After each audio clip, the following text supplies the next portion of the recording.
اللہ کے نام سے جو بے انتہا مہربان اور رحم فرمانے والا ہے۔ تم نیکی کو نہیں پہنچ سکتے جب تک کہ اپنی وہ چیزیں خدا کی راہ میں خرچ نہ کرو جنہیں تم عزیز رکھتے ہو، اور جو کچھ تم خرچ کرو گے اللہ اس سے بے خبر نہ ہوگا۔ کھانے کی یہ ساری چیزیں جو شریعت محمدی میں حلال ہیں بنی اسرائیل کے لیے بھی حلال تھی، البتہ بعض چیزیں ایسی تھیں جنہیں تورات کے نازل کیے جانے سے پہلے اسرائیل نے خود اپنے اوپر حرام کر لیا تھا۔ ان سے کہو اگر تم اپنے اعتراض میں سچے ہو تو لاؤ تورات اور پیش کرو اس کی کوئی عبارت۔ اس کے بعد بھی جو لوگ اپنی جھوٹی گڑھی ہوئی باتیں اللہ کی طرف منسوب کرتے رہیں وہی در حقیقت ظالم ہے۔ کہو اللہ نے جو کچھ فرمایا ہے سچ فرمایا ہے، تم کو یکسو ہو کر ابراہیم کے طریقے کی پیروی کرنی چاہیے، اور ابراہیم شرک کرنے والوں میں سے نہ تھا۔ بے شک سب سے پہلی عبادت گاہ جو انسانوں کے لیے تعمیر ہوئی وہ وہی ہے جو مکہ میں واقع ہے۔ اس کو خیر و برکت دی گئی تھی اور تمام جہان والوں کے لیے مرکز ہدایت بنایا گیا تھا۔ اس میں کھلی ہوئی نشانیاں ہیں۔ ابراہیم کا مقام عبادت ہے، اور اس کا حال یہ ہے کہ جو اس میں داخل ہوا مامون ہو گیا۔ لوگو اللہ کا یہ حق ہے کہ جو اس گھر تک پہنچنے کی استطاعت رکھتا ہو وہ اس کا حج کرے، اور جو کوئی اس حکم کی پیروی سے انکار کرے تو اسے معلوم ہونا چاہیے کہ اللہ تمام دنیا والوں سے بے نیاز ہے۔ کہو اے اہل کتاب تم کیوں اللہ کی باتیں ماننے سے انکار کرتے ہو؟ جو حرکتیں تم کر رہے ہو اللہ سب کچھ دیکھ رہا ہے۔ کہو اے اہل کتاب یہ تمہاری کیا روش ہے کہ جو اللہ کی بات مانتا ہے اسے بھی تم اللہ کے راستہ سے روکتے ہو اور چاہتے ہو کہ وہ ٹیڑھی راہ چلے، حالانکہ تم خود اس کے راہ راست ہونے پر گواہ ہو۔ تمہاری حرکتوں سے اللہ غافل نہیں ہے۔ اے لوگو جو ایمان لائے ہو، اگر تم نے ان اہل کتاب میں سے ایک گروہ کی بات مانی تو یہ تمہیں ایمان سے بھی کفر کی طرف پھیر لے جائیں گے۔ تمہارے لیے کفر کی طرف جانے کا اب کیا موقع باقی ہے جبکہ تم کو اللہ کی آیات سنائی جا رہی اور تمہارے درمیان اس کا رسول موجود ہے۔ جو اللہ کا دامن مضبوطی کے ساتھ تھامے گا وہ ضرور راہ راست پالے گا۔ اے لوگو جو ایمان لائے ہو اللہ سے ڈرو جیسا کہ اس سے ڈرنے کا حق ہے۔ تم کو موت نہ آئے مگر اس حال میں کہ تم مسلم ہو۔ سب مل کر اللہ کی رسی کو مضبوط پکڑ لو اور تفرقہ میں نہ پڑو۔ اللہ کے اس احسان کو یاد رکھو جو اس نے تم پر کیا ہے۔ تم ایک دوسرے کے دشمن تھے، اس نے تمہارے دل جوڑ دیے اور اس کے فضل و کرم سے تم بھائی بن گئے۔ تم آگ سے بھرے ہوئے ایک گڑھے کے کنارے کھڑے تھے، اللہ نے تم کو اس سے بچا لیا۔ اس طرح اللہ اپنی نشانیاں تمہارے سامنے روشن کرتا ہے، شاید کہ ان علامتوں سے تمہیں اپنی فلاح کا سیدھا راستہ نظر آ جائے۔ تم میں کچھ لوگ تو ایسے ضرور ہی ہونے چاہیے جو نیکی کی طرف بلائیں، بھلائی کا حکم دیں اور برائیوں سے روکتے رہیں۔ جو لوگ یہ کام کریں گے وہی فلاح پائیں گے۔ کہیں تم ان لوگوں کی طرح نہ ہو جانا جو فرقوں میں بٹ گئے اور کھلی واضح ہدایات پانے کے بعد پھر اختلافات میں مبتلا ہوئے۔ جنہوں نے یہ روش اختیار کی وہ اس روز سخت سزا پائیں گے۔ جبکہ کچھ لوگ سرخرو ہوں گے اور کچھ لوگ کا منہ کالا ہوگا۔ جن کا منہ کالا ہوگا ان سے کہا جائے گا کہ نعمت ایمان پانے کے بعد بھی تم نے کفران رویہ اختیار کیا۔ اچھا تو اب اس کفران نعمت کا صلہ میں عذاب کا مزہ چکھو۔ رہے وہ لوگ جن کے چہرے روشن ہوں گے تو ان کو اللہ کے دامن رحمت میں جگہ ملے گی، وہ ہمیشہ اسی حالت میں رہیں گے۔ یہ اللہ کے ارشادات ہیں جو ہم تمہیں ٹھیک سنا رہے ہیں، کیونکہ اللہ دنیا والوں پر ظلم کرنے کا کوئی ارادہ نہیں رکھتا۔ زمین و آسمان کی ساری چیزوں کا مالک اللہ ہے اور سارے معاملات اللہ ہی کے حضور پیش ہوتے ہیں۔ اب دنیا میں وہ بہترین گروہ تم ہو جسے انسانوں کی ہدایت و اصلاح کے لیے میدان میں لایا گیا ہے۔ تم نیکی کا حکم دیتے ہو، بدی سے روکتے ہو اور اللہ پر ایمان رکھتے ہو۔ یہ اہل کتاب ایمان لاتے تو انہی کے حق میں بہتر تھا، اگرچہ ان میں کچھ لوگ ایماندار بھی پائے جاتے ہیں مگر ان کے بیشتر افراد نافرمان ہیں۔ یہ تمہارا کچھ بگاڑ نہیں سکتے، زیادہ سے زیادہ بس کچھ ستا سکتے ہیں۔ اگر یہ تم سے لڑیں تو مقابلے میں پیٹھ دکھائیں گے، پھر ایسے بے بس ہوں گے کہ کہیں سے ان کو مدد نہ ملے گی۔ یہ جہاں بھی پائیں گے ان پر ذلت کی مار ہی پڑی۔ کہیں اللہ کے ذمہ یہ انسانوں کے ذمہ میں پناہ مل گئی تو یہ اور بات ہے۔ اللہ کے غضب میں گر چکے ہیں اور ان پر محتاجی و مغلوبی مسلط کر دی گئی ہے، اور یہ سب کچھ اسی وجہ سے ہوا ہے کہ یہ اللہ کی آیات سے کفر کرتے رہے ہیں اور انہوں نے پیغمبروں کو ناحق قتل کیا ہے۔ یہ ان کی نافرمانیوں اور زیادتیوں کا انجام ہے۔ مگر سارے اہل کتاب یکساں نہیں ہیں، ان میں سے کچھ لوگ ایسے بھی ہیں جو راہ راست پر قائم ہیں، راتوں کو اللہ کی آیات پڑھتے ہیں اور اس کے آگے سجدہ ریز ہوتے ہیں، اللہ اور روز آخر پر ایمان رکھتے ہیں، نیکی کا حکم دیتے ہیں، برائیوں سے روکتے ہیں اور بھلائی کے کاموں میں سرگرم رہتے ہیں۔ یہ صالح لوگ ہیں، اور جو نیکی بھی یہ کریں گے اس کی ناقدری نہ کی جائے گی۔ اللہ پرہیزگار لوگوں کو خوب جانتا ہے۔ رہے وہ لوگ جنہوں نے کفر کا رویہ اختیار کیا تو اللہ کے مقابلے میں ان کو نہ ان کا مال کچھ کام دے گا نہ اولاد، وہ تو آگ میں جانے والے لوگ ہیں اور آگ ہی میں ہمیشہ رہیں گے۔ جو کچھ وہ اپنی اس دنیا کی زندگی میں خرچ کر رہے ہیں اس کی مثال اس ہوا کی سی ہے جو جس میں پالا ہو اور وہ ان لوگوں کی کھیتی پر چلے جنہوں نے اپنے اوپر آپ ظلم کیا ہے اور اسے برباد کر کے رکھ دے۔ اللہ نے ان پر ظلم نہیں کیا، در حقیقت یہ خود اپنے اوپر ظلم کر رہے ہیں۔ اے لوگوں جو ایمان لائے ہو، اپنی جماعت کے لوگوں کے سوا دوسروں کو اپنا رازدار نہ بناؤ، وہ تمہاری خرابی کے کسی موقع سے فائدہ اٹھانے میں نہیں چوکتے۔ تمہیں جس چیز سے نقصان پہنچے وہی ان کو محبوب ہے، ان کے دل کا بغض ان کے منہ سے نکلا پڑتا ہے، اور جو کچھ وہ اپنے سینوں میں چھپائے ہوئے ہیں وہ اس سے شدید تر ہے۔ ہم نے تمہیں صاف صاف ہدایت دے دی ہے، اگر تم عقل رکھتے ہو تو ان سے تعلق رکھنے میں احتیاط برتو گے۔ تم ان سے محبت رکھتے ہو مگر وہ تم سے محبت نہیں رکھتے، حالانکہ تم تمام کتب آسمانی کو مانتے ہو۔ جب وہ تم سے ملتے ہیں تو کہتے ہیں کہ ہم نے بھی تمہارے رسول اور تمہاری کتاب کو مان لیا ہے، مگر جب جدا ہوتے ہیں تو تمہارے خلاف ان کے غیظ و غضب کا یہ حال ہوتا ہے کہ یہ اپنی انگلیاں چبانے لگتے ہیں۔ ان سے کہہ دو کہ اپنے غصہ میں آپ جل مرو، اللہ دلوں کے چھپے ہوئے راز تک جانتا ہے۔ تمہارا بھلا ہوتا ہے تو ان کو برا معلوم ہوتا ہے، اور تم پر کوئی مصیبت آتی ہے تو یہ خوش ہوتے ہیں، مگر ان کی کوئی تدبیر تمہارے خلاف کارگر نہیں ہو سکتی، بشرطے کہ تم صبر سے کام لو اور اللہ سے ڈر کر کام کرتے رہو۔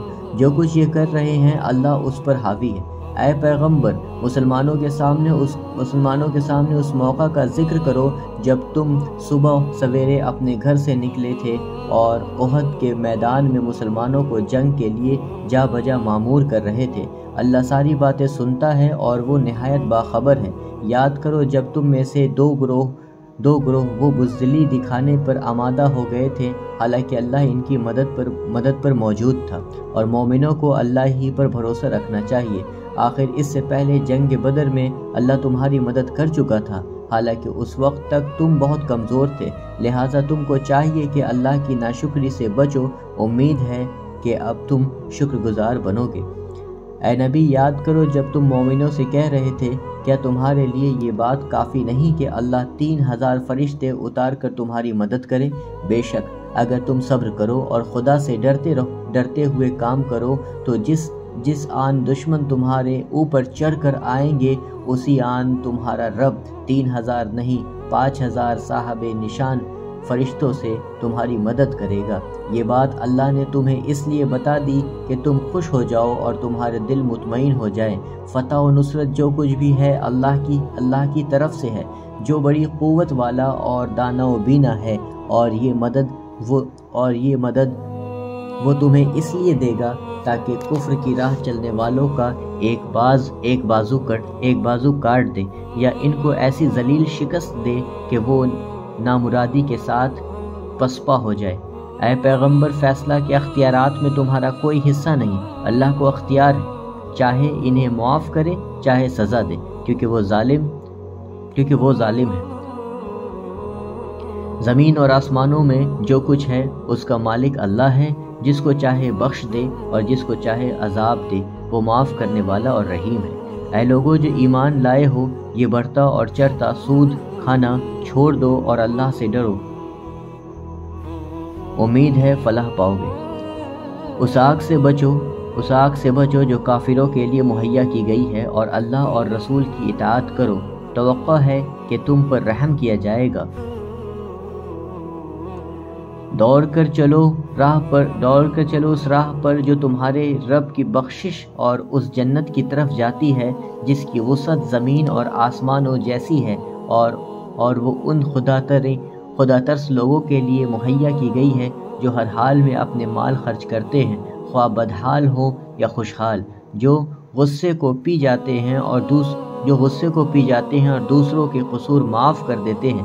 ایسے نیک لوگ اللہ کو بہت پسند ہیں، اور جن کا حال یہ ہے کہ اگر کبھی کوئی فحش کام ان سے سرزد ہو جاتا ہے یا کسی گناہ کا ارتکاب کر کے وہ اپنے اوپر ظلم کر بیٹھتے ہیں، تو معاً اللہ انہیں یاد آ جاتا ہے، اور اس سے وہ اپنے قصوروں کی معافی چاہتے ہیں، کیونکہ اللہ کے سوا اور کون ہے جو گناہ معاف کر سکتا ہو، اور وہ کبھی دانستہ اپنے کیے پر اصرار نہیں کرتے۔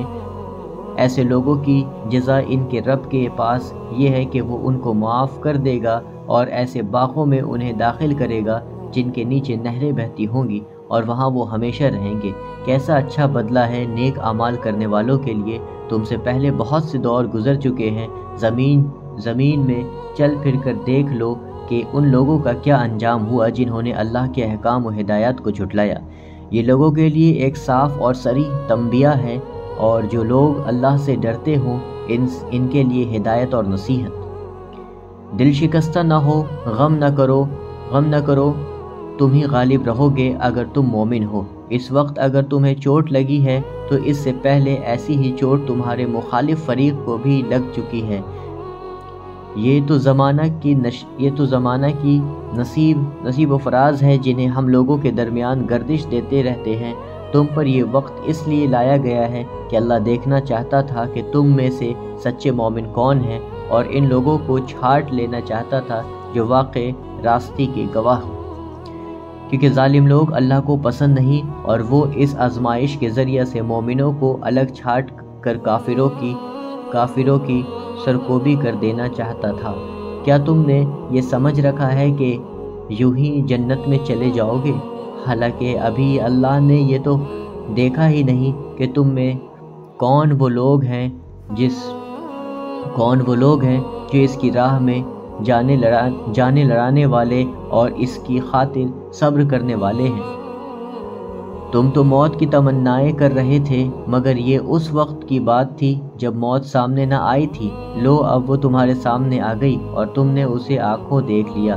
محمد صلی اللہ علیہ وسلم اس کے سوا کچھ نہیں کہ بس ایک رسول ہیں، ان سے پہلے اور رسول بھی گزر چکے ہیں۔ پھر کیا اگر وہ مر جائے یا قتل کر دیے جائیں تو تم لوگ الٹے پاؤں پھر جاؤ گے؟ یاد رکھو جو الٹا پھرے گا وہ اللہ کا کچھ نقصان نہ کرے گا، البتہ جو اللہ کے شکر گزار بندے بن کر رہیں گے انہیں وہ اس کی جزا دے گا۔ کوئی ذی روح اللہ کے اذن کے بغیر نہیں مر سکتا۔ موت کا وقت تو لکھا ہوا ہے، جو شخص ثواب دنیا کی ارادہ سے کام کرے گا اس کو ہم دنیا ہی میں سے دیں گے، اور جو ثواب آخرت کی ارادہ سے کام کرے گا وہ آخرت کا ثواب پائے گا، اور شکر کرنے والوں کو ہم ان کی جزا ضرور عطا کریں گے۔ اس سے پہلے کتنے ہی نبی ایسے گزر چکے ہیں جن کے ساتھ مل کر بہت سے خدا پرستوں نے جنگ کی۔ اللہ کی راہ میں جو مصیبتیں ان پر پڑی ان سے وہ دل شکستہ نہیں ہوئے، انہوں نے کمزوری نہیں دکھائی، وہ باطل کے آگے سرنگوں نہیں ہوئے۔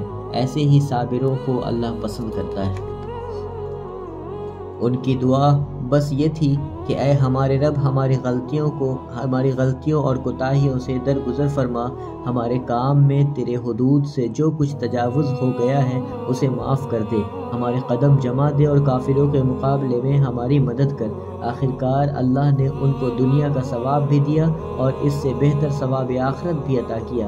اللہ کو ایسے ہی نیک عمل لوگ پسند ہیں۔ اے لوگوں جو ایمان لائے ہو، اگر تم ان لوگوں کے اشاروں پر چلو گے جنہوں نے کفر کی راہ اختیار کی ہے تو وہ تم کو الٹا پھیر لے جائیں گے اور تم نامراد ہو جاؤ گے۔ ان کی باتیں غلط ہیں، حقیقت یہ ہے کہ اللہ تمہارے حامی و مددگار ہے اور وہ بہترین مدد کرنے والا ہے۔ ان قریب وہ وقت آنے والا ہے جب ہم منکرین حق کے دلوں میں روب بیٹھا دیں گے، اس لیے کہ انہوں نے اللہ کے ساتھ ان کو خدائی میں شریک ٹھہرایا ہے، جن کے شریک ہونے پر اللہ نے کوئی سند نازل نہیں کی۔ ان کا آخری ٹھکانہ جہنم ہے اور بہت ہی بری ہے وہ قیام گاہ جو ان ظالموں کو نصیب ہوگی۔ اللہ نے تائید و نصرت کا جو وعدہ تم سے کیا تھا وہ تو اس نے پورا کر دیا۔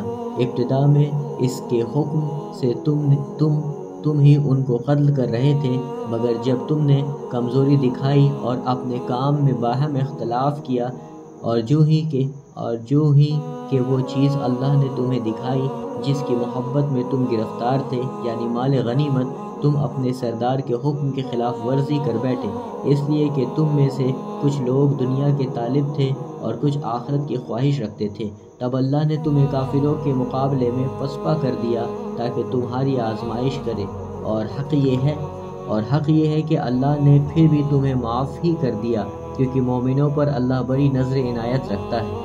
یاد کرو جب تم بھاگے چلے جا رہے تھے، کسی کی طرف پلٹ کر دیکھنے تک کا ہوش تمہیں نہ تھا اور رسول تمہارے پیچھے تم کو پکار رہا تھا، اس وقت تمہاری اس روش کا بدلہ اللہ نے تمہیں یہ دیا کہ تم کو رنج پر رنج دیے، تاکہ آئندہ کے لیے تمہیں یہ سبق ملے، جو کچھ تمہارے ہاتھ سے جائے یا جو مصیبت تم پر نازل ہو اس پر ملول نہ ہو، اللہ تمہارے سب اعمال سے باخبر ہے۔ اس غم کے بعد پھر اللہ نے تم میں سے کچھ لوگوں پر ایسی اطمینان کسی حالت طاری کر دی کہ وہ اونگنے لگے، مگر ایک دوسرا گروہ جس کے لیے ساری اہمیت بس اپنی ذات ہی کی تھی، اللہ کے متعلق طرح طرح کی جاہلانہ گمان کرنے لگا جو سراسر خلاف حق تھے۔ یہ لوگ اب کہتے ہیں کہ اس کام کے چلانے میں ہمارا بھی کوئی حصہ ہے۔ ان سے کہو کسی کا کوئی حصہ نہیں، اس کام کے سارے اختیارات اللہ کے ہاتھ میں ہیں۔ دراصل یہ لوگ اپنے دلوں میں جو بات چھپائے ہوئے ہیں اسے تم پر ظاہر نہیں کرتے۔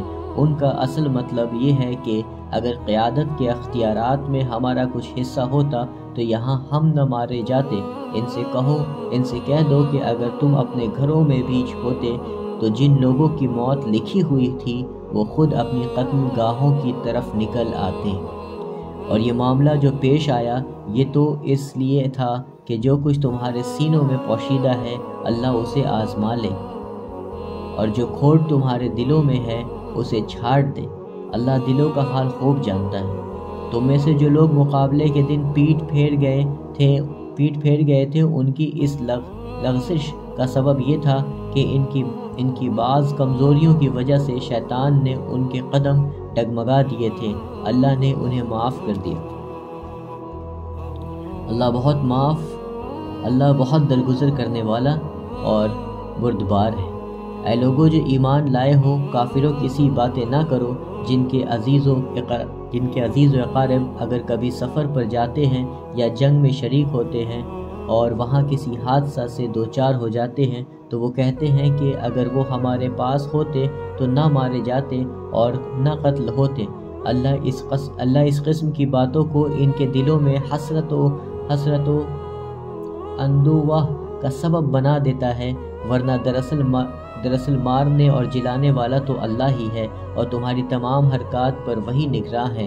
اگر تم اللہ کی راہ میں مارے جاؤ یا مر جاؤ تو اللہ کی جو رحمت اور بخشش تمہارے حصے میں آئے گی وہ ان ساری چیزوں سے زیادہ بہتر ہے جنہیں یہ لوگ جمع کرتے ہیں، اور خواہ تم مرو یا مارے جاؤ، بہرحال تم سب کو سمٹ کر جانا اللہ ہی کی طرف ہے۔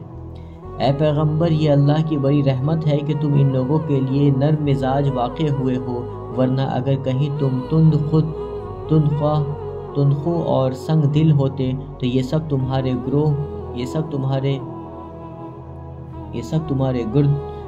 گرد و پیش سے چھٹ جاتے۔ ان کے قصور معاف کر دو، ان کے حق میں دعائیں مغفرت کرو، اور دین کے کام میں ان کو بھی شریک مشورہ رکھو۔ پھر جب تمہارا عزم کسی رائے پر مستحکم ہو جائے تو اللہ پر بھروسہ کرو۔ اللہ کو وہ لوگ پسند ہیں جو اسی کے بھروسے پر کام کرتے ہیں۔ اللہ تمہاری مدد پر ہو تو کوئی طاقت تم پر غالب آنے والی نہیں، اور وہ تمہیں چھوڑ دے تو اس کے بعد کون ہے جو تمہاری مدد کر سکتا ہو؟ بس جو سچے مومن ہیں ان کو اللہ پر بھروسہ رکھنا چاہیے۔ کسی نبی کا یہ کام نہیں ہو سکتا کہ وہ خیانت کر جائے، اور جو کوئی خیانت کرے تو وہ اپنی خیانت سمیت قیامت کے روز حاضر ہو جائے گا۔ پھر ہر متنفس کو اس کی کمائی کا پورا بدلہ مل جائے گا، اور کسی پر کچھ ظلم نہ ہوگا۔ بھلا یہ کیسے ہو سکتا ہے کہ جو شخص ہمیشہ اللہ کی رضا پر چلنے والا ہو وہ اس شخص کے سے کام کرے جو اللہ کے غضب میں گر گیا ہو، اور جس کا آخری ٹھکانہ جہنم ہو جو بدترین ٹھکانہ ہے۔ اللہ کے نزدیک دونوں قسم کے آدمیوں میں بدر جہاں فرق ہے، اور اللہ سب کے اعمال پر نظر رکھتا ہے۔ در حقیقت اہل ایمان پر تو اللہ نے یہ بہت بڑا احسان کیا ہے کہ ان کے درمیان خود انہی میں سے ایک ایسا پیغمبر اٹھایا جو اس کی آیات انہیں سناتا ہے، ان کی زندگیوں کو سنوارتا ہے، اور ان کو کتاب اور دانائی کی تعلیم دیتا ہے، حالانکہ اس سے پہلے یہی لوگ صریح گمراہیوں میں پڑے ہوئے تھے۔ اور یہ تمہارا کیا حال ہے کہ جب تم پر مصیبت آ پڑی تو تم کہنے لگے یہ کہاں سے آئی، حالانکہ جنگ بدر میں اس سے 2 گنی مصیبت تمہارے ہاتھوں فریق مخالف پر پڑ چکی ہے۔ اے نبی، ان سے کہو یہ مصیبت تمہاری اپنی لائی ہوئی ہے، اللہ ہر چیز پر قادر ہے۔ جو نقصان لڑائی کے دن تمہیں پہنچا وہ اللہ کی اذن سے تھا، اور اس لیے تھا کہ اللہ دیکھ لے کہ تم میں سے مومن کون ہے اور منافق کون۔ وہ منافق کہ جب ان سے کہا گیا آؤ اللہ کی راہ میں جنگ کرو یا کم از کم اپنے شہر کی مدافعت ہی کرو، تو کہنے لگے کہ اگر ہمیں علم ہوتا کہ آج جنگ ہوگی تو ہم ضرور تمہارے ساتھ چلتے۔ یہ بات جب وہ کہہ رہے تھے اس وقت وہ ایمان کی بنسبت کفر سے زیادہ قریب تھے۔ وہ اپنی زبانوں سے وہ باتیں کہتے ہیں جو ان کے دلوں میں نہیں ہوتی، اور جو کچھ وہ دلوں میں چھپاتے ہیں اللہ اسے خوب جانتا ہے۔ یہ وہی لوگ ہیں جو خود تو بیٹھے رہے، اور ان کے جو بھائی بند لڑنے گئے اور مارے گئے ان کے متعلق انہوں نے کہہ دیا کہ اگر وہ ہماری بات مان لیتے تو نہ مارے جاتے۔ ان سے کہو اگر تم اپنے اس قول میں سچے ہو تو خود تمہاری موت جب آئے اسے ٹال کر دکھا دینا۔ جو لوگ اللہ کی راہ میں قتل ہوئے ہیں انہیں مردہ نہ سمجھو، وہ تو حقیقت میں زندہ ہیں، اپنے رب کے پاس رزق پا رہے ہیں۔ جو کچھ اللہ نے اپنے فضل سے انہیں دیا ہے اس پر خوش و خرم ہیں اور مطمئن ہیں کہ جو اہل ایمان ان کے پیچھے دنیا میں رہ گئے ہیں اور ابھی وہاں نہیں پہنچے ہیں، ان کے لیے بھی کسی خوف و رنج کا موقع نہیں ہے۔ وہ اللہ کے انعام اور اس کے فضل پر شاداں و فرحاں ہیں، اور ان کو معلوم ہو چکا ہے کہ اللہ مومنوں کے اجر کو ضائع نہیں کرتا۔ ایسے مومنوں کے اجر کو جنہوں نے زخم کھانے کے بعد بھی اللہ اور رسول کی پکار پر لبیک کہا، ان میں جو اشخاص نیکوکار اور پرہیزگار ہیں ان کے لیے بڑا اجر ہے۔ جن سے لوگوں نے کہا کہ تمہارے خلاف بڑی فوجیں جمع ہوئی ہیں، ان سے ڈرو، تو یہ سن کر ان کا ایمان اور بڑھ گیا، اور انہوں نے جواب دیا کہ ہمارے لیے اللہ کافی ہے اور وہی بہترین کارساز ہے۔ آخرکار وہ اللہ تعالیٰ کی نعمت اور فضل کے ساتھ پلٹ آئے، ان کو کسی قسم کا ضرر بھی نہ پہنچا، اور اللہ کی رضا پر چلنے کا شرف بھی انہیں حاصل ہو گیا۔ اللہ بڑا فضل فرمانے والا ہے۔ اب تمہیں معلوم ہو گیا کہ وہ دراصل شیطان تھا جو اپنے دوستوں سے خواہ مخواہ ڈرا رہا تھا، لہٰذا آئندہ تم انسانوں سے نہ ڈرنا، مجھ سے ڈرنا اگر حقیقت میں صاحب ایمان ہو۔ اے پیغمبر، جو لوگ آج کفر کی راہ میں بڑی دوڑ دھوپ کر رہے ہیں، ان کی سرگرمیاں تمہیں آزردہ نہ کرے کہ اللہ کا کچھ بھی نہ بگاڑ سکیں گے۔ اللہ کا ارادہ یہ ہے کہ ان کے لیے آخرت میں کوئی حصہ نہ رکھے اور بالآخر ان کو سخت سزا ملنے والی ہے۔ جو لوگ ایمان کو چھوڑ کر کفر کی خریدار بنے ہیں، وہ یقیناً اللہ کا کوئی نقصان نہیں کر رہے ہیں۔ ان کے لیے دردناک عذاب تیار ہے۔ یہ ڈھیل جو ہم انہیں دیے جاتے ہیں، اس کو یہ کافر اپنے حق میں بہتری نہ سمجھیں۔ ہم تو انہیں اس لیے ڈھیل دے رہے ہیں کہ یہ خوب بارے گناہ سمیٹ لیں، پھر ان کے لیے سخت ذلیل کرنے والی سزا ہے۔ اللہ مومنوں کو اس حالت میں ہرگز نہ رہنے دے گا جس میں تم لوگ اس وقت پائے جاتے ہو۔ وہ پاک لوگوں کو ناپاک لوگوں سے الگ کر کے رہے گا، مگر اللہ کا یہ طریقہ نہیں ہے کہ تم لوگوں کو غیب پر مطلع کر دے۔ غیب کی باتیں بتانے کے لیے تو وہ اپنے رسولوں میں سے جس کو چاہتا ہے منتخب کر لیتا ہے، لہٰذا امور غیب کے بارے میں اللہ اور اس کے رسولوں پر ایمان رکھو۔ اگر تم ایمان اور خدا ترسی کی روش پر چلو گے تو تم کو بڑا اجر ملے گا۔ جن لوگوں کو اللہ نے اپنے فضل سے نوازا ہے اور پھر وہ بخل سے کام لیتے ہیں، وہ اس خیال میں نہ رہیں کہ یہ بخیلی ان کے لیے اچھی ہے۔ نہیں، یہ ان کے حق میں نہایت بری ہے۔ جو کچھ وہ اپنی کنجوسی سے جمع کر رہے ہیں، وہی قیامت کے روز ان کے گلے کا طوق بن جائے گی۔ زمین اور آسمانوں کے میراث اللہ ہی کے لیے ہے، اور تم جو کچھ کرتے ہو، اللہ اس سے باخبر ہے۔ اللہ نے ان لوگوں کا قول سنا ہے جو کہتے ہیں کہ اللہ فقیر ہے اور ہم غنی ہیں۔ ان کی یہ باتیں بھی ہم لکھ لیں گے، اور اس لیے پہلے جو وہ پیغمبروں کو ناحق قتل کرتے رہے ہیں، وہ بھی ان کے نامہ اعمال میں ثبت ہے۔ جب فیصلہ کا وقت آئے گا، اس وقت ہم ان سے کہیں گے کہ لو، اب عذاب جہنم کا مزہ چکھو، یہ تمہارے اپنے ہاتھوں کی کمائی ہے، اللہ اپنے بندوں کے لیے ظالم نہیں ہے۔ جو لوگ کہتے ہیں اللہ نے ہم کو ہدایت کر دی ہے کہ ہم کسی کو رسول تسلیم نہ کریں جب تک وہ ہمارے سامنے ایسی قربانی نہ کرے جسے غیب سے آ کر آگ کھا لے، ان سے کہو تمہارے پاس مجھ سے پہلے بہت سے رسول آ چکے ہیں جو بہت سی روشن نشانیاں لائے تھے، اور وہ نشانی بھی لائے تھے جس کا ذکر تم کرتے ہو۔ پھر اگر ایمان لانے کے لیے یہ شرط پیش کرنے میں تم سچے ہو تو ان رسولوں کو تم نے کیوں قتل کیا؟ اب اے نبی، اگر یہ لوگ تمہیں جھٹلاتے ہیں، اور بہت سے رسول تم سے پہلے جھٹلائے جا چکے ہیں جو کھلی نشانیاں اور صحیفے اور روشنی بخشنے والی کتابیں لائے تھے، آخرکار ہر شخص کو مرنا ہے، اور تم سب اپنے اپنے پورے اجر قیامت کے روز پانے والے ہو۔ کامیاب دراصل وہ ہے جو وہاں آتش دوزخ سے بچ جائے اور جنت میں داخل کر دیا جائے۔ رہی یہ دنیا تو یہ محض ایک ظاہر فریب چیز ہے۔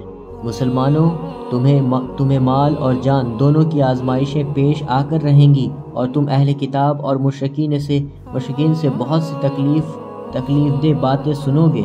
اگر ان سب حالات میں تم صبر کرو اور خدا ترسی کی روش پر قائم رہو تو یہ بڑے حوصلہ کا کام ہے۔ ان اہل کتاب کو وہ عہد بھی یاد دلاؤ جو اللہ نے ان سے لیا تھا کہ تمہیں کتاب کی تعلیمات کو لوگوں میں پھیلانا ہوگا، انہیں پوشیدہ رکھنا نہیں ہوگا، مگر انہوں نے کتاب کو پس پشت ڈال دیا اور تھوڑی قیمت پر اسے بیچ ڈالا۔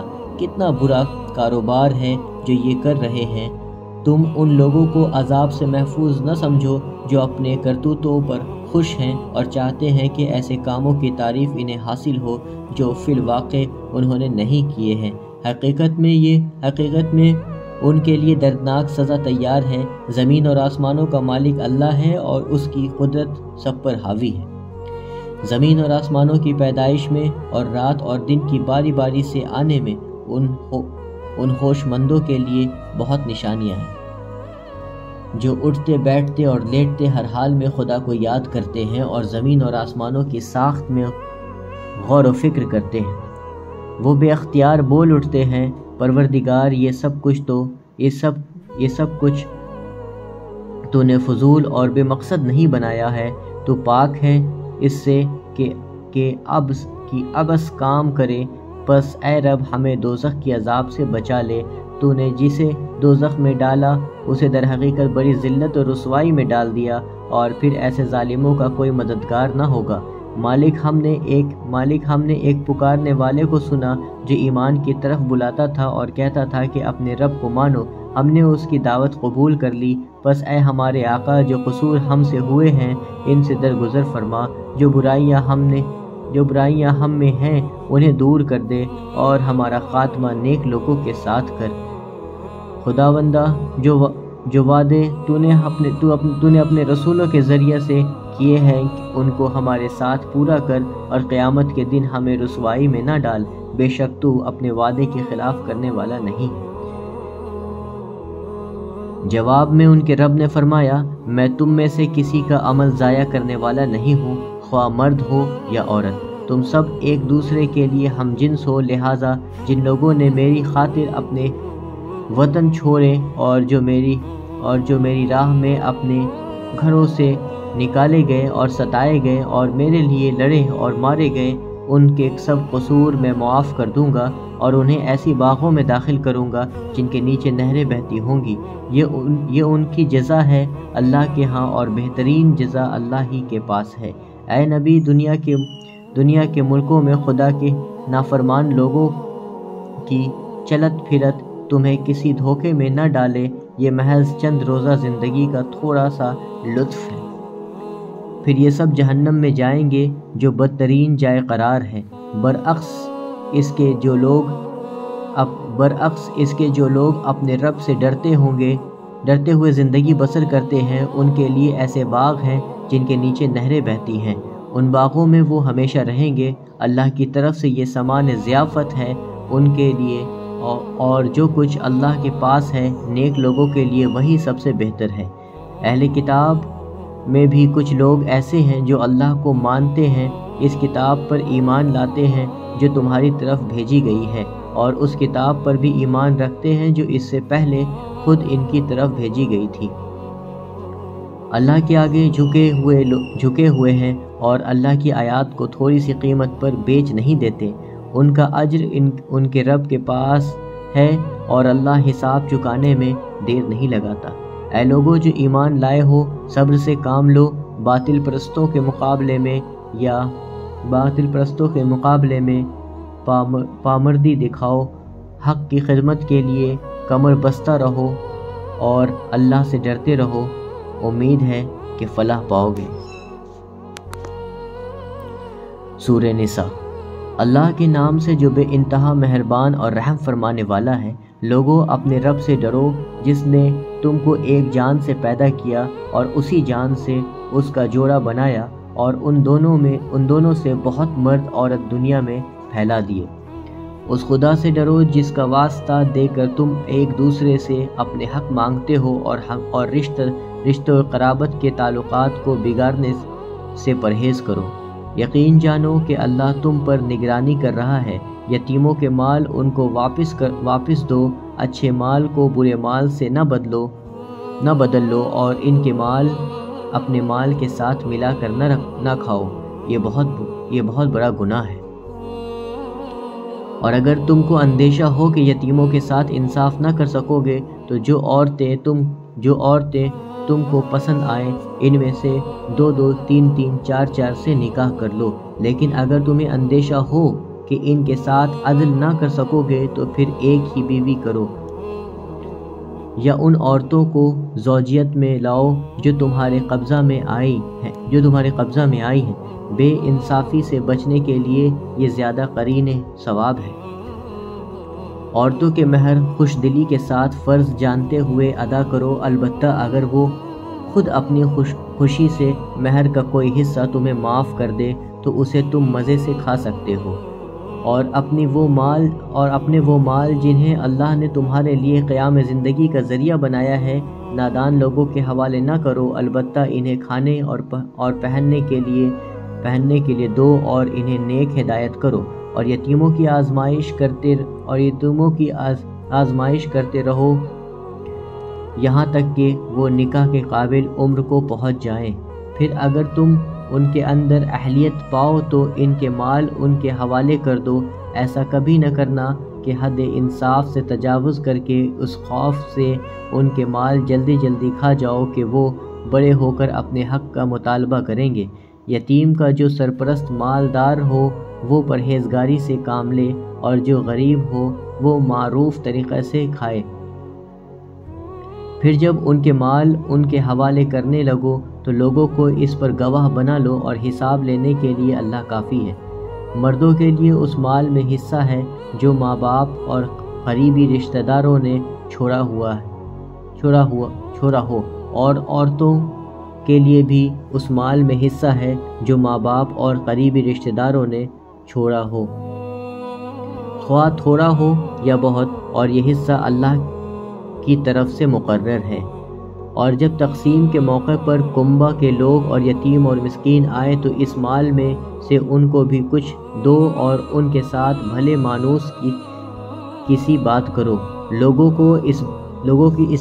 کو اس بات کا خیال کر کے ڈرنا چاہیے کہ اگر وہ خود اپنے پیچھے بے بس اولاد چھوڑتے تو مرتے وقت انہیں اپنے بچوں کے حق میں کیسے کچھ اندیشے لاحق ہوتے۔ بس چاہیے کہ وہ خدا کا خوف کریں اور راستی کی بات کریں۔ جو لوگ ظلم کے ساتھ یتیموں کے مال کھاتے ہیں در حقیقت وہ اپنے پیٹ آگ سے بھرتے ہیں، اور وہ ضرور جہنم کی بھڑکتی ہوئی آگ میں جھونکے جائیں گے۔ تمہاری اولاد کے بارے میں اللہ تمہیں ہدایت کرتا ہے کہ مرد کا حصہ 2 عورتوں کے برابر ہے۔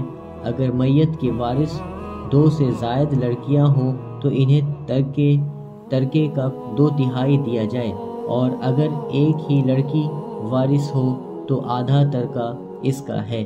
اگر میت صاحب اولاد ہو تو اس کے والدین میں سے ہر ایک کو ترکے کا 6واں حصہ ملنا چاہیے، اور اگر وہ صاحب اولاد نہ ہو اور والدین ہی اس کے وارث ہو تو ماں کو 3واں حصہ دیا جائے، اور اگر میت کے بھائی بہن بھی ہوں تو ماں 6 حصے کی حقدار ہوگی۔ یہ سب حصے اس وقت نکالے جائیں گے جبکہ وصیت جو میت نے کی ہو پوری کر دی جائے، اور قرض جو اس پر ہو ادا کر دیا جائے۔ تم نہیں جانتے کہ تمہارے ماں باپ اور تمہاری اولاد میں سے کون بلحاظ نفع تم سے قریب تر ہیں۔ یہ حصہ اللہ نے مقرر کر دیے ہیں، اور اللہ یقیناً سب حقیقتوں سے واقف اور ساری مصلحتوں کا جاننے والا ہے۔ اور تمہاری بیویوں نے جو کچھ چھوڑا ہو اس کا آدھا حصہ تمہیں ملے گا اگر وہ بے اولاد ہوں، ورنہ اولاد ہونے کی صورت میں ترکہ کا 1/4 حصہ تمہارا ہے، جبکہ وصیت جو انہوں نے کی ہو پوری کر دی جائے، اور قرض جو انہوں نے چھوڑا ہو ادا کر دیا جائے، اور وہ تمہارے ترکہ میں سے 1/4 کی حقدار ہوں گی اگر تم بے اولاد ہو، ورنہ صاحب اولاد ہونے کی صورت میں وہ ان کا حصہ 8واں ہوگا، بعد اس کے کہ جو وصیت تم نے کی ہو وہ پوری کر دی جائے، اور جو قرض تم نے چھوڑا ہو وہ ادا کر دیا جائے۔ اور اگر وہ مرد یا عورت جس کی میراث سے تقسیم طلب ہے وہ بے اولاد بھی ہو اور اس کے ماں باپ بھی زندہ نہ ہو، مگر اس کا ایک حصہ بھائی یا ایک بہن موجود ہو، تو بھائی اور بہن ہر ایک کو چھٹا حصہ ملے گا، اور بھائی بہن ایک سے زیادہ ہو تو کل ترکہ کے 1/3 میں وہ شب شریک ہوں گے، جبکہ وصیت جو کی گئی ہو پوری کر دی جائے اور قرض جو میت نے چھوڑا ہو ادا کر دیا جائے، بشرطے کہ وہ ضرر سا نہ ہو۔ یہ حکم ہے اللہ کی طرف سے، اور اللہ دانا و بینا اور نرم خو ہے۔ یہ اللہ کی مقرر کی ہوئی حدیں ہیں۔ جو اللہ اور اس کے رسول کی اطاعت کرے گا اسے اللہ ایسے باغوں میں داخل کرے گا جن کے نیچے نہریں بہتی ہوں گی، اور ان باغوں میں وہ ہمیشہ رہے گا، اور یہی بڑی کامیابی ہے۔ اور جو اللہ اور اس کے رسول کی نافرمانی کرے گا اور اس کی مقرر کی ہوئی حدوں سے تجاوز کرے گا اسے اللہ آگ میں ڈالے گا جس میں وہ ہمیشہ رہے گا اور اس کے لیے رسوا کن سزا ہے۔ تمہاری عورتوں میں سے جو بدکاری کی مرتکب ہوں ان پر اپنے میں سے 4 آدمیوں کی گواہی لو، اور اگر 4 آدمی گواہی دے دیں تو ان کو گھروں میں بند رکھو یہاں تک کہ انہیں موت آ جائے، یا اللہ ان کے لیے کوئی راستہ نکال دے۔ اور تم میں سے جو اس فعل کا ارتکاب کرے ان دونوں کو تکلیف دو، پھر اگر وہ توبہ کریں اور اپنی اصلاح کر لیں تو انہیں چھوڑ دو کہ اللہ بہت توبہ قبول کرنے والا اور رحم فرمانے والا ہے۔ ہاں یہ جان لو کہ اللہ پر توبہ کی قبولیت کا حق انہی لوگوں کے لیے ہے جو نادانی کی وجہ سے کوئی برا فعل کر گزرتے ہیں اور اس کے بعد جلدی ہی توبہ کر لیتے ہیں۔ ایسے لوگوں پر اللہ اپنی نظر عنایت سے پھر متوجہ ہو جاتا ہے، اور اللہ ساری باتوں کی خبر رکھنے والا اور حکیم و دانا ہے۔ مگر توبہ ان لوگوں کے لیے نہیں ہے جو برے کام کیے چلے جاتے ہیں، یہاں تک کہ جب ان میں سے کسی کی موت کا وقت آ جاتا ہے اس وقت وہ کہتا ہے کہ اب میں نے توبہ کی۔ اور اسی طرح توبہ ان لوگوں کے لیے بھی نہیں ہے جو مرتے دم تک کافر رہیں۔ ایسے لوگوں کے لیے تو ہم نے دردناک سزا تیار کر رکھی ہے۔ اے لوگوں جو ایمان لائے ہو، تمہارے لیے یہ حلال نہیں ہے کہ زبردستی عورتوں کے وارث بن بیٹھو، اور نہ یہ حلال ہے کہ انہیں تنگ کر کے اس مہر کا کچھ حصہ اڑا لینے کی کوشش کرو جو تم انہیں دے چکے ہو۔ ہاں اگر وہ کسی صریح بدچلنی کی مرتکب ہو تو ضرور تمہیں تنگ کرنے کا حق ہے۔ ان کے ساتھ بھلے طریقے سے زندگی بسر کرو۔ اگر وہ تمہیں ناپسند ہو تو ہو سکتا ہے ایک چیز تمہیں پسند نہ ہو، مگر اللہ نے اسی میں بہت کچھ بھلائی رکھ دی ہو۔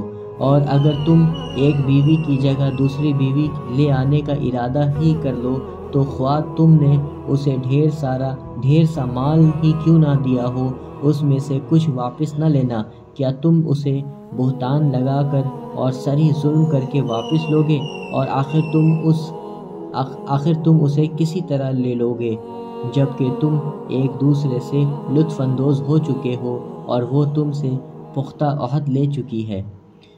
اور جن عورتوں سے تمہارے باپ نکاح کر چکے ہو ان سے ہرگز نکاح نہ کرو، مگر جو پہلے ہو چکا سو ہو چکا۔ در حقیقت یہ ایک بے حیائی کا فعل ہے، ناپسندیدہ ہے اور برا چلن ہے۔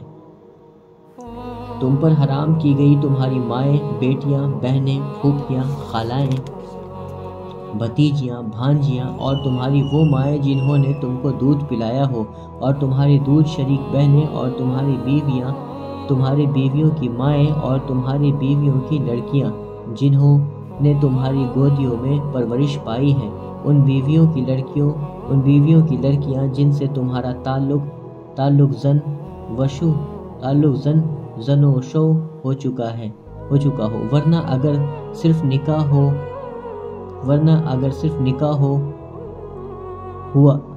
اگر نکاح ہوا ہو اور تعلق زن و شو نہ ہوا ہو تو انہیں چھوڑ کر ان کی لڑکیوں سے نکاح کر لینے میں تم پر کوئی مواخذہ نہیں ہے۔ اور تمہارے ان بیٹوں کی بیویاں جو تمہاری صلب سے ہوں، اور یہ بھی تم پر حرام کیا گیا ہے کہ ایک نکاح میں 2 بہنوں کو جمع کرو، مگر جو پہلے سے ہو گیا سو ہو گیا۔ اللہ بخشنے والا اور رحم کرنے والا ہے۔ اور وہ عورتیں بھی تم پر حرام ہیں جو کسی دوسرے کے نکاح میں ہوں، محصنات، البتہ ایسی عورتیں اس سے متشنہ ہیں جو جنگ میں تمہارے ہاتھ آئی۔ یہ اللہ کا قانون ہے جس کی پابندی تم پر لازم کر دی گئی ہے۔